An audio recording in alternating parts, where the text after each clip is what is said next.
Hi అండి. Welcome to my channel Anu's kitchen and vlogs. ఈరోజు వీడియోలో జలుబు, దగ్గు, గొంతు నొప్పి, వికారాన్ని తగ్గించే కషాయాన్ని ఎలా చేసుకోవాలో చూద్దామండి. ఈ కషాయాన్ని 2 సంవత్సరాల పిల్లల నుండి పండు ముసలి వాళ్ళ వరకు కూడా తీసుకోవచ్చు.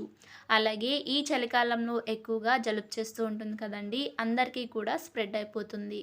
అలాంటప్పుడు ఈ కషాయాన్ని చేసుకొని 2 లేదా 3 రోజుల వరకు మార్నింగ్, నైట్ తీసుకున్నారంటే చాలా త్వరగా తగ్గిపోతుంది. మరి ఈ కషాయాన్ని అన్ని ఇంట్లో ఉన్న వాటితో ఎలా చేయాలో చూద్దాం. ముందుగా స్టవ్ పైన ఒక గిన్నె పెట్టుకొని అందులో 1 గ్లాస్ వరకు వాటర్ వేసుకోవాలి. ఈ వాటర్ వచ్చేసరికి ఒక 250 ml వరకు ఉంటాయండి. ఇప్పుడు ఇందులోనికి ఒక 2 ఇంచుల వరకు దాల్చిన చెక్కని వేసుకోవాలి. అలాగే ఒక 4 లేదా 5 లవంగాలను వేసుకోవాలి. ఇందులోనే ఒక అర టీ స్పూన్ జీలకర్ర, అలాగే ఒక పావు టీ స్పూన్ వరకు వామును వేసుకోవాలి.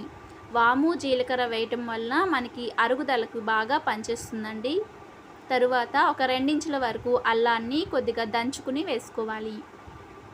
ఇలా వేసుకున్న తర్వాత కొద్దిగా పుదీనా ఆకును కూడా వేసుకోవాలి. పుదీనా వేయటం వల్ల మనకి వికారాన్ని తగ్గిస్తుందండి.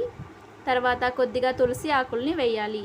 తులసి ఆకులను మనం రోజు వాడటం వల్ల మన హెల్త్కి చాలా మంచిదండి. ఎన్నో రోగాలను తగ్గిస్తుంది. అలాగే ఒక 2 టీ స్పూన్ల వరకు బెల్లాన్ని తురుముకుని వేసుకోవాలి. ఇందులో 1 టీ స్పూన్ వరకు మిరియాలని కొద్దిగా క్రష్ చేసి వేసుకోవాలి. అలాగే పావు టీ స్పూన్ పసుపుని వేసుకోవాలి. పసుపు యాంటీబయోటిక్గా పనిచేస్తుందండి, కాబట్టి పసుపును కూడా వేసిన తర్వాత దీనిపైన మూత పెట్టి ఒక 10 నిమిషాల పాటు మీడియం ఫ్లేమ్లో మరిగించుకోవాలి.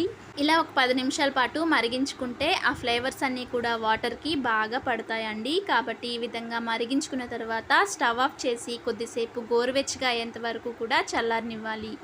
ఇలా గోరువెచ్చగా ఉన్నప్పుడే ఈ నీళ్ళని వడకట్టుకోవాలి. మరీ చల్లారిపోయేంత వరకు కాకుండా గోరువెచ్చగా ఉన్నప్పుడే ఈ కషాయాన్ని తీసుకుంటే టేస్ట్ బాగుంటుంది, అలాగే హెల్త్కి కూడా మంచిదండి.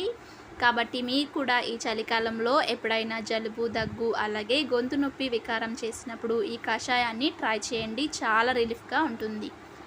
ట్రై చేశాక మీకు ఎలా అనిపించిందో అనేది కామెంట్ సెక్షన్లో కామెంట్ చేయండి. మరి ఈ వీడియో కనుక నచ్చితే లైక్ చేసి మీ ఫ్రెండ్స్ అండ్ రిలేటివ్స్కి షేర్ చేయండి. ఇలాంటి మరెన్నో యూస్ఫుల్ వీడియోస్ కోసం మన ఛానల్ని సబ్స్క్రైబ్ చేసుకోండి. Thank you for watching.